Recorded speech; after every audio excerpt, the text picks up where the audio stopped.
যে 5ই আগস্টকে কেন্দ্র করে যে ছাত্র জনতা যারা আহত হইল, পঙ্গু হইল, আজকে তাদেরকে মাত্র 3 মাসের ব্যবধানে তাদেরকে রাজপথে নেমে এসে তাদেরকে প্রতিবাদ জানাতে হচ্ছে। এর চেয়ে দুর্ভাগ্যতার কিছু নাই। দুর্ভাগ্যটা এইখানেই যে তারা কোনটা আগে করবে, কোনটা পরে করবে। তাদের চিকিৎসা না করে তারা আজকে ঘোষণা দিচ্ছে 250 স্টেডিয়াম করতে হবে বাংলাদেশে। বুঝেন, ওই স্টেডিয়াম করার দায়িত্ব তাদের। আরে বাবা, আপনাদের দায়িত্ব হলো একটা নির্বাচন করে, একটা গ্রহণযোগ্য নির্বাচন করে রাজনীতিবিদদের হাতে ক্ষমতায় ছেড়ে দেওয়া। আবার আরেক উপদেষ্টা দেখলাম বলতেছে রাজনীতিবিদরা সব কি হয়ে গেছে, বুড়া না, রাজনীতিবিদরা নাকি সব দুর্নীতিবাজ হয়ে গেছে। তো দুর্নীতিবাজ রাজনীতিবিদদের তো তারাই পালাই গেছে আওয়ামী লীগ। আর রাজনীতিবিদদের হাতে রাজনীতির ক্ষমতাই ছিল না। সংস্কার করলে ওই জায়গাটা করেন যে রাজনীতিতে যারা আইসা মাস্টারি করে, যারা খবরদারি করে, ওইটা যাতে না হয়। রাজনীতিটা যাতে প্রকৃত রাজনীতিবিদরা রাজনীতি করতে পারে সেটা সংস্কার করে। যার যার জায়গাটা আজকে সবাই সব কিছু করে শেষ সময় এসে রাজনীতি করতে চায়, এমপি হইতে চায়, মন্ত্রী হইতে চায়। এই হলো আজকে অবস্থা। সে বিচারক হোক, সে প্রশাসক হোক, সে ব্যবসায়ী হোক, সবকিছু। লাস্ট পার্লামেন্ট ছিল কাদের? রাজনীতিবিদদের ছিল না, ব্যবসায়ীদের পার্লামেন্ট ছিল। ব্যবসায়ীদের চোরটাদের পার্লামেন্ট ছিল। আমরা তো সেটাই বলতেছি। সেই স্বাধীনতা আমল থেকে এখন পর্যন্ত আমরা ভোটের অধিকারটাকে এস্টাবলিশ করতে পারলাম না। পাকিস্তানের বিরুদ্ধে লড়াই করলাম এই ভোটের জন্য। শেখ মুজিবের 7ই মার্চের ভাষণ খুঁজে দেখেন যে জনগণ ভোট দিল, ক্ষমতা পাইতেছি না। এর পরবর্তী পর্যায়ে বারবার খালি ভোটের অধিকারী চলে গেছে। গত 15 বছর ধরে ভোট নাই। আবার কেউ তাদের মধ্যেই বলেন যে খালি ভোটের জন্য কি 5ই আগস্ট হয়েছে। আরে ভাই, ভোটের জন্য হয়েছে। 15 বছর, 17 বছর, 18 বছর ধরে আমরা আন্দোলন করছি কিসের জন্য? যে মানুষের অধিকার, আমার দেশকে চালাবে, সেটাকে আমি ডিসাইড করব, সেটাকে ইন্ডিয়া ডিসাইড করবে। এই কারণেই তো আমরা 17-18 বছর ধরে আমরা আন্দোলন করছি। আমাদের শত আমাদের শহীদ হয়েছে, হাজার গুম হয়েছে, লক্ষ আজকে মামলার আসামি। এখন পর্যন্ত এই সরকার আসার পরও তার কাছে আমাদের মামলা উঠানোর জন্য জেল দরবার করতে হচ্ছে। কেন করতে হচ্ছে? আজকে যদি কথাটা একটু সত্য হলে একটু কঠিন লাগতে পারে, প্রফেসর ইউনূস সাহেবের মামলা যদি একদিনে উঠতে হইতে পারে, তাহলে কেন তারেক রহমানের মামলা উঠতে হবে? আজকে যেমনি এই সরকার বাস্তবতা, এই সরকারকে যেমনি দেশে দরকার, আমরা চাই এই সরকার সফল হোক। ঠিক তেমনি ভাবে আজকে আধিপত্যবাদের বিরুদ্ধে যদি রাজনৈতিক প্রতিরোধ গড়ে তুলতে হয়, তাহলে তারেক রহমানকেও দেশে দরকার। আধিপত্যবাদে কিসের আবার মাথা উঠতেছে, ফুসফুস করতেছে। সেই জন্য সময় দিলে চিন্তা করতে হবে এখন আমাদেরকে যে আমরা যদি এই সরকার সময় চাচ্ছে, সময় দিলে কি ফ্যাসিবাদ আরো শক্তিশালী হবে, না সময় দিলে তারা বিএনপি কে দুর্বল করবে? কোনটা চাচ্ছে? অনেকেই তো বলে, মুখ ফুসকে বলেই ফেলেন, এখন তো নির্বাচন দিলে বিএনপি চলে আসবে। আরে ভাই, জনগণ যাকে ভোট দেয় সে আসবে। হাসিনাও তো এর জন্য একটা নির্বাচন দেয় নাই, নিজেই পরিষ্কার করে বলছে, পরিষ্কার আমি ভোট দিব, ওই তারেক আইসা দেশ চালাইবো, এটার জায়গা। আজকের এই সরকারের মধ্যে কেউ কি ওই ভূত তার কাঁধে বসছে কিনা, আজকে এই সরকারকে চিন্তা করতে হবে। বিএনপি দেশের মানুষের জন্য রাজনীতি করে, বিএনপি ক্ষমতার জন্য রাজনীতি করে না। বারবার যেটা বলছে, বিএনপি ক্ষমতা চাইলে ওই 96 সালে বেগম খালেদা জিয়া প্রধানমন্ত্রী হওয়ার পরও প্রধানমন্ত্রিত্ব ছেড়ে দিতেন না। যদি বিএনপি ক্ষমতায় চাইতো এই 5ই আগস্টের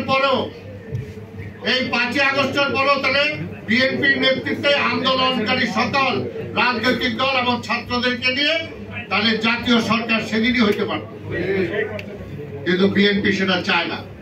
বিএনপি চায় জনগণের ভোটের মাধ্যমেই জনগণ ডিসাইড করবে বিএনপি ক্ষমতায় যাবে না কে যাবে।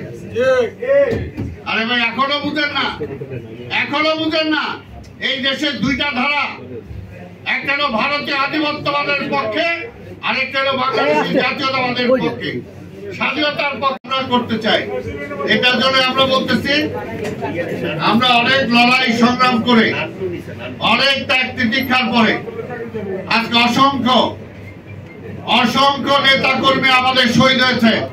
আমরা কিন্তু সেই কথা বলছি না। আজকে রাজপথে যে সমস্ত আজকে 5ই আগস্টকে কেন্দ্র করে যারা আহত হয়েছে, তার মধ্যে অনেকের বিএনপি আছে, কিন্তু 15-17 বছর ধরে যাদের আমাদের আহত হয়েছে, আমাদের পা চলে গেছে, হাত চলে গেছে, চোখ চলে গেছে, অন্ধ হয়ে গেছে, পঙ্গু হয়ে গেছে, তাদেরকে তো এখন পর্যন্ত আমরা রাস্তায় নামাই নেই। কারণ আমরা এই সরকারকে বিব্রত করতে চাই না। আমরা চাই এই সরকার ভালোভাবে একটা নির্বাচন দিয়ে জনপ্রতিনিধিদের হাতে রাষ্ট্র ব্যবস্থা পরিচালনা করার দায়িত্ব দেয়।